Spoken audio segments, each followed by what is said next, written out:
프랑스 언론에서 한국에 대한 집중 조명을 이어가며 한국의 상황에 대한 언급을 하고 있습니다.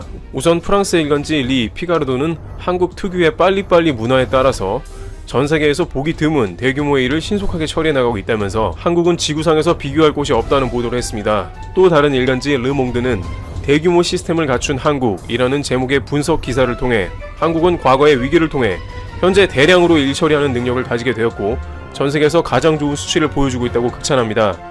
프랑스의 대표 뉴스 통신사 AFP는 한국이 초반에는 매우 어려운 국면을 겪는 듯 보였으나 이후에 수치를 개선하고 전 세계에서 가장 훌륭한 표본을 갖고 있다는 취지의 보도를 했습니다. 또한 창의적인 드라이브 스루 시스템을 비롯하여 전 세계가 놀랄 만한 일들을 계속 보여준다며 극찬합니다.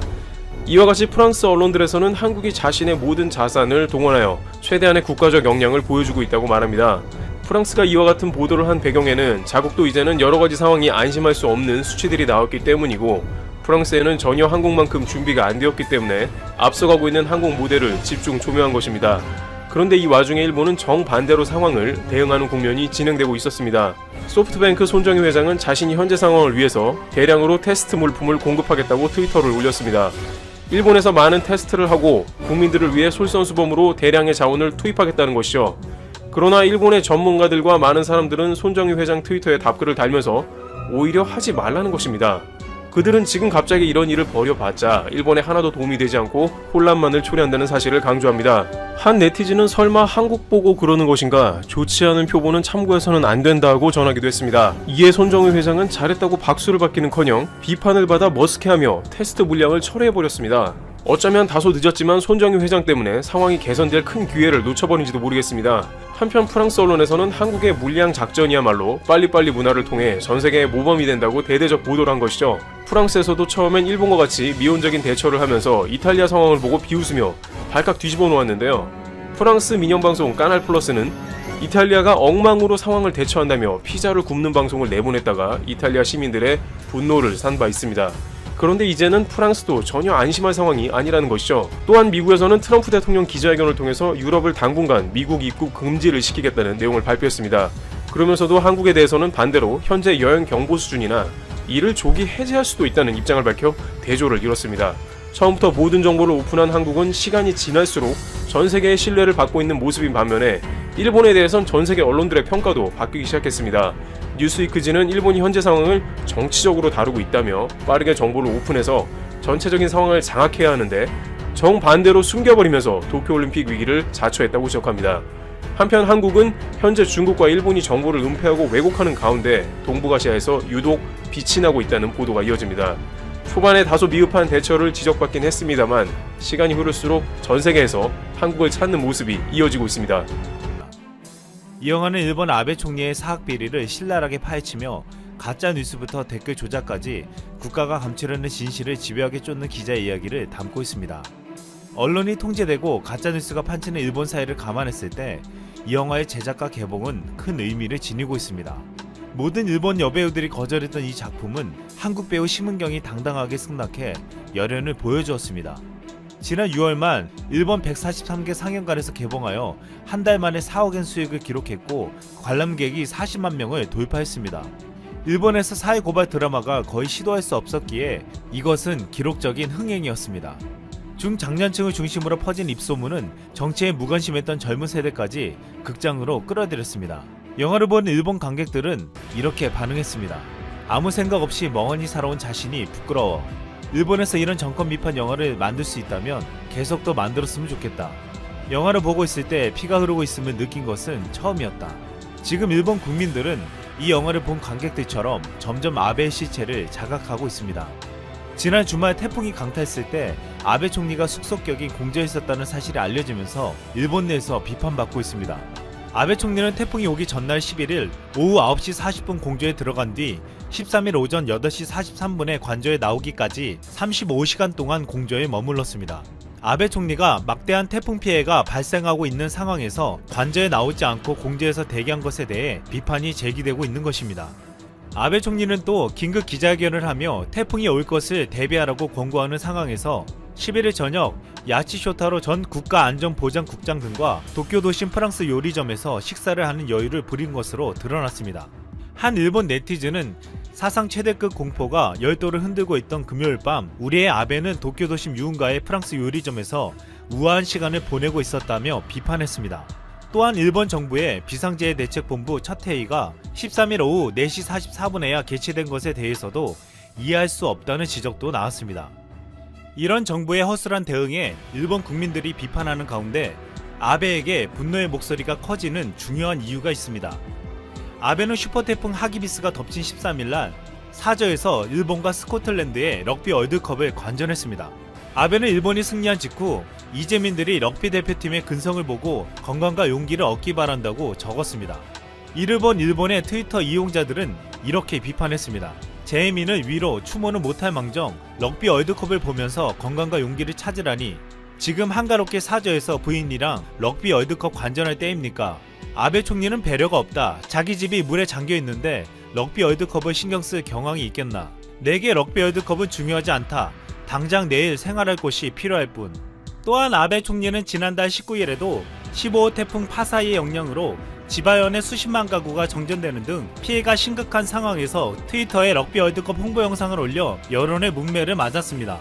럭비 월드컵은 두 경기가 쓰나미 피해 지역인 이하태현 가마이시의 부흥 스타디움에서 개최되고 있습니다. 아베는 지금 부흥에만 몰두할 뿐 자국민의 피해와 안전은 안중에 없는 듯 보이고 있습니다. 이런 아베의 행동들은 자국민의 피해와 아픔을 전혀 공감하지 못하고 있다고 비판받고 있는 것입니다. 게다가 이번 태풍으로 인해 수많은 방사성 폐기물들이 유출됐다는 보도가 이어지고 있습니다. 그럼에도 아베의 이 같은 행태에 일본 국민들은 분노하며 전 세계에서도 비판하고 있습니다. 오늘자 뉴스위크 일본어판에는 시일구 사태로 드러난 의식이 낮은 일본인이라는 칼럼이 게재되었습니다. 어떤 내용인지 소개해드리겠습니다.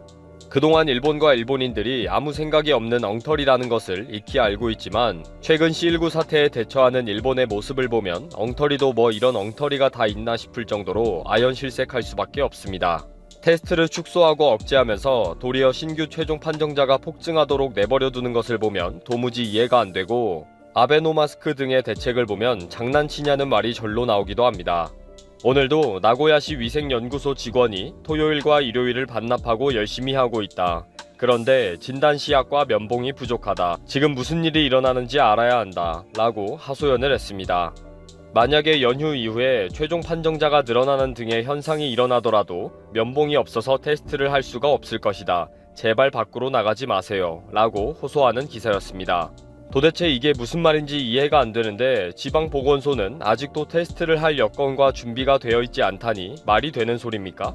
일본이라는 국가 제도가 이렇게 엉터리로 유지되고 있다는 것이 신기할 정도네요. 그리고 오늘 제가 푸시뉴스에서도 소개해드렸는데 일본에서 C19 작용단의 횡포가 심각하다는 소식은 정말 충격적입니다. C19 테스트를 받았거나 신규로 최종 판정을 받게 되면 개인이나 가정에 위해를 가하고 신상 정보를 공개하면서 테러를 가한다는 것입니다. 일본 정부의 잘못은 없고 오로지 개인 잘못이라는 것입니다. C19 작용단이라는 단체를 만들어서 조직적으로 그런 짓을 하러 다닌다고 하니 이게 나라인가 싶습니다. 이렇게 오늘만 해도 이해가 안 되는 뉴스들이 쏟아지고 있으니 처음부터 일본과 일본 국민들은 엉터리였던 거죠. 이런 본색이 드러나게 된 것이 이번 C19 사태라는 것이 뉴스위크 칼럼의 내용입니다. 칼럼을 적은 이시노 샤하라는 이란 출신의 일본인입니다. 현재는 커뮤니케이션에 대한 컨설팅 기업을 경영하고 있으며 뉴스위크 등 다수의 언론에 칼럼을 연재 중인 칼럼리스트이기도 합니다.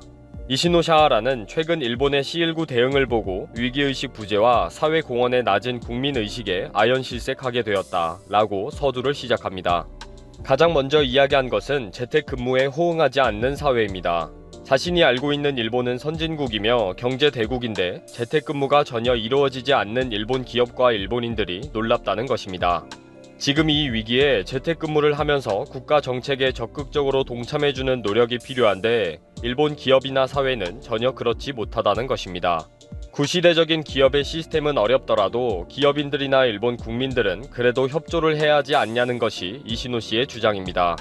기업들은 끝없이 투덜대며 비용 문제를 언급하면서 손해니 부담이니를 따지고 있고 일본 국민들은 집에서 자녀를 돌보는 것은 부담스럽다 라고 항의를 한다는 거죠. 그렇다 보니 비상사태 선언을 해도 출퇴근 통근 전차는 여전히 붐비고 TV 프로그램도 C19 집중 보도보다는 끊임없는 쇼 프로그램으로 긴장감 제로로 살고 있다고 지적했습니다. 그리고 가장 이해가 안 되는 것은 기부와 자원봉사가 왜 이렇게 안 되는지 모르겠다는 것입니다. 이 정도의 재난이 닥치면 어느 나라나 유명인들과 기업들은 기부를 하고 의료 현장과 재난 지역에 자원봉사를 하는 것이 당연하게 넘치는데 일본은 이렇게 하지 않는다는 것입니다. 이에 대해 일본인들은 사회 구성원으로서의 자각이 현저히 낮은 것은 아닐까라고 추측했습니다. 특히 각종 선거에서 투표율이 낮아지는데 대체로 C19의 영향을 받고 있는 도시 지역에서는 투표율이 현저히 낮아지고 있다는 것도 문제라는 것입니다. 결론적으로 이시노 씨는 일본인들은 기부를 해야 한다, 자원봉사를 하자, 의료진들을 적극적으로 돕자, 다음 선거에는 투표를 하러 가자 등의 제안으로 글을 마쳤습니다. 이시노 씨의 칼럼은 뉴스위크라는 저명한 잡지이기 때문에 칼럼의 주제와 내용과 분량은 제한을 받을 수밖에 없습니다. 그러다 보니 아주 점잖게 얘기했지만 이러한 문제가 어디 몇 가지뿐이겠습니까? 끝도 없죠. 이 칼럼은 이시노 씨의 트위터를 통해 공개가 되었는데 시끄럽다, 너희 나라로 가라, 그래 너 혼자 그렇게 생각하든지 말든지 라는 반응도 있었고 맞다, 일본인들은 부끄러워해야 한다 라는 반응도 있었습니다. 일본이 철들기는 애초에 기대하지 않지만 부끄러워하기라도 했으면 하는데 양심이 동작 불능 상태라서 꼼짝도 안 하겠죠.